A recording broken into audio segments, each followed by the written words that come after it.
Hey, good afternoon, St. Pat families. Hope this message finds you well on this Friday afternoon. Wishing you a happy weekend. Busy week here at St. Pat's and a lot to look forward to next week. This past week, we celebrated the 100th day of school. Junior kindergarten and kindergarten were able to dress up and honor that 100th day, whether that was 100 of somethings or dressing like they were 100 years old. That was very exciting. We also had some snow, and we had a snow day yesterday, of course, on the 28th. And that was a little bit of a unique circumstance. I know that some were asking about handbook and why we chose to have some remote learning yesterday rather than the traditional snow day like the handbook states. And I wanted to clarify a couple of things in our rationale there for that decision. Number one, much of what has happened this year during the pandemic, the handbook cannot tackle those unique situations. For example, it says in the handbook we can only have 5 remote learning days in a given school year. We know we've had far more than that. And then second, I feel like we're getting some momentum. This is our 3rd week back of in-person instruction. And if we can just offer the students, even if it's just reinforcing some skills, low stakes, but continuing the content that is being covered in the classrooms. I thought that was important. So the message to teachers was to don't overdo it and give the kids an opportunity to play in the snow and have fun. But we also wanted to try to keep that curriculum moving. And so that's why we made the decision that we made, especially knowing that Friday was an asynchronous day. Speaking of Fridays and asynchronous day, as I reflect, I'm not sure that I've articulated all of the points as to why we have that schedule. And so a few things that we put into play and why we make this decision. So first, our schedule Monday through Thursday is very unique this year. Under the conditions that we're in, we have less breaks, less planning periods, less time to talk with each other as adults.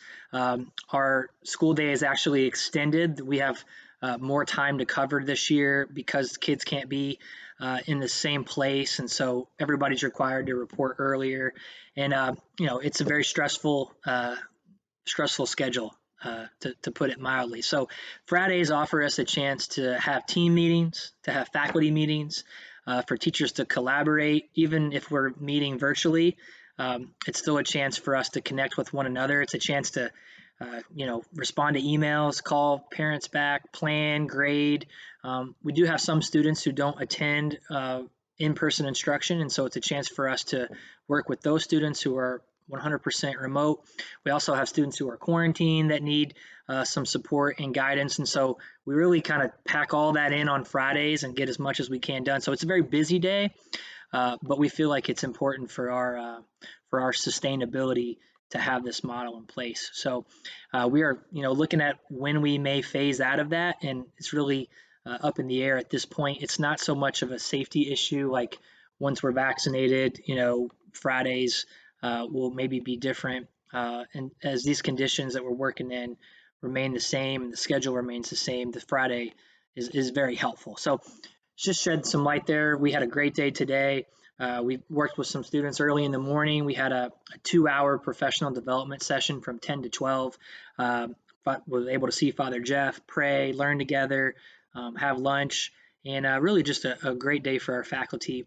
I feel like we kind of feed each other, and it's good for our wellness. And so we appreciate everybody, supporting that as best you can on these Fridays. I know it's less than ideal, but we do appreciate it. Also, I mentioned vaccinations. We had a large number of staff get vaccinated on Wednesday afternoon, and it was a very efficient process. I do want to say that we've had a lot of staff that had some pretty fair to moderate side effects to that vaccine. Actually can speak to that firsthand. I was kind of out for the count yesterday, but I bounced back quickly and feel more myself today.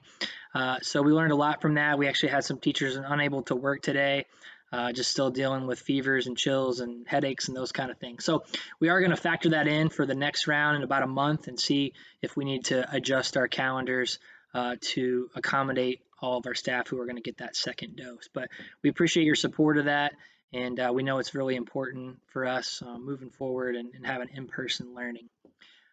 That's it from this week. We're excited about next week. Monday is pajama day and crazy hair day, and it leads into some more fun things that are going to be happening next week as we celebrate all things Catholic education in our Catholic school here at St. Patrick. So very, very much appreciate everybody, and thanks. Have a great weekend. We can't wait for next week.